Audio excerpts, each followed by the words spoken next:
politics. US President Joe Biden and his French counterpart Emmanuel Macron have discussed a response to Russia's military build-up on Ukraine's borders. Diplomats from the nations talked about bolstering NATO's eastern flank. Moscow has repeatedly denied it plans any attack. So how does the uncertainty affect markets and investments in Ukraine? Joining us now for an exclusive interview is Ukraine's Finance Minister, Sергій Marčenko. Minister Marčenko, thank you very much for joining us. It seems as if the latest round of talks being led from a European perspective by President Macron of France. He's going to be speaking to President Putin. He's talked with President Biden. What hopes do you have that the French dialogue can continue to prevent war? Thank you very much for this question. You know, our current situation is very turbulent, but I believe that with support of our international partners, we can be able to move further.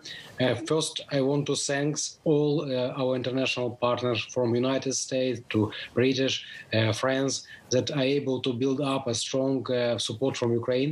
First, it's a IMF program, then it's a MFA program from European Union, and also it was mentioned Canada, Germany, France, and other partners that are doing their best to support Ukraine. Now we are not alone, and we think that this year we can combat all possible situations. Minister, is all of that commentary helpful, though? Because we've heard from the US and the United Kingdom some quite alarming, extreme language about the high price that Russia would pay if it were to invade, and yet Russia continues to say that it has no intention of invading Ukraine. Is it helpful to hear that language from the US and the United Kingdom, or is there a danger that it inflames the tensions, makes them worse?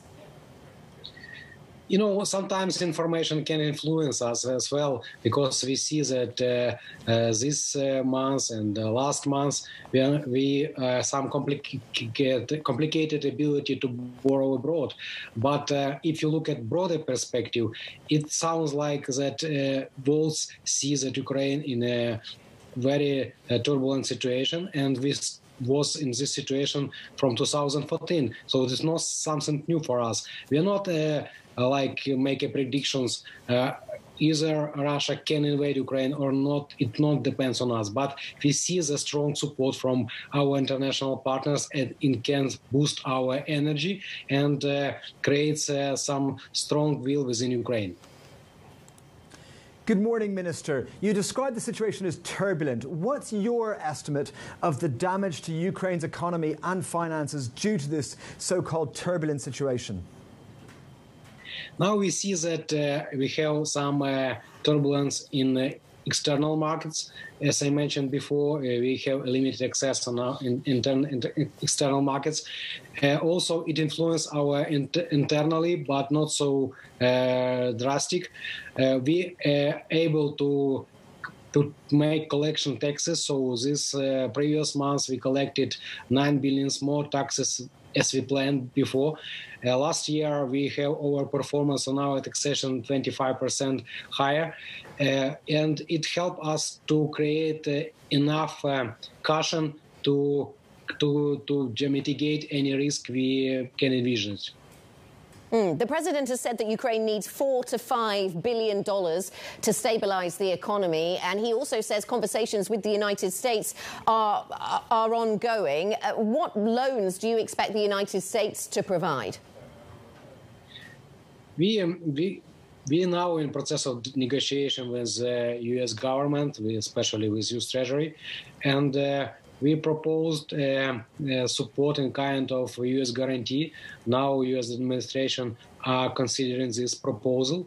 And it's not a question of money, it's a question of signal. If the United States can provide a clear signal that they can give us some amount of U.S. guarantee, it helps us very much.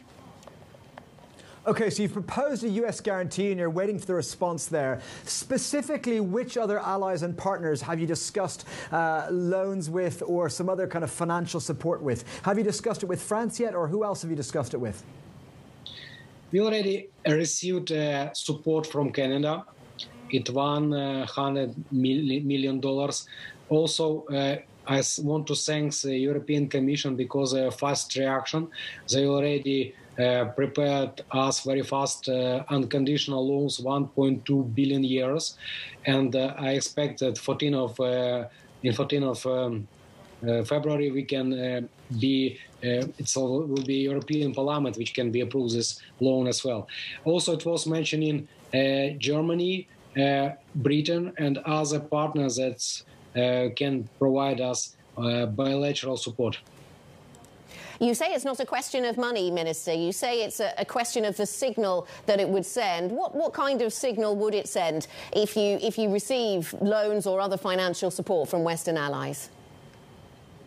You know, why I mention signals? Because you see the situation on markets influence us, and that's why we need positive signals to calm down markets, to show that we are strong enough, we are able to repay our debts. And if you look at our macroeconomic perspective, we create a very strong economy, and our budget execution is far away from our current yields. That's why we want to show all the world that Ukraine will be able to execute the key function as a state, so we can be able to repay our debts. And these signals can show that all informational attacks on Ukraine are not worth mentioning with this support from international partners.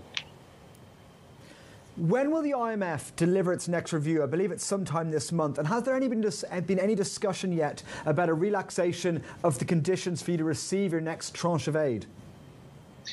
Now in constant negotiation with the IMF team, so we expect the next mission as soon as possible. So in our plans, it could be late of February or beginning of March, but it depends on the IMF decision. But we see the progress on our relationships, and we can be able to receive this year $2.2 billion from IMF as well as from other donors.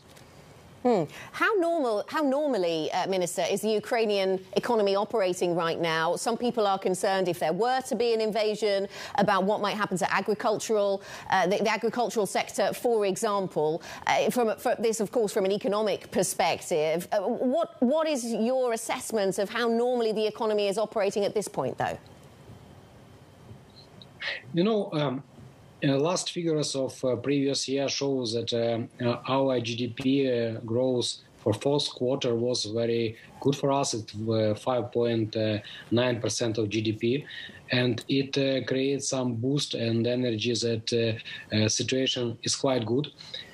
However, it's worth mentioning that the commodity price, like gas price, influence our economy.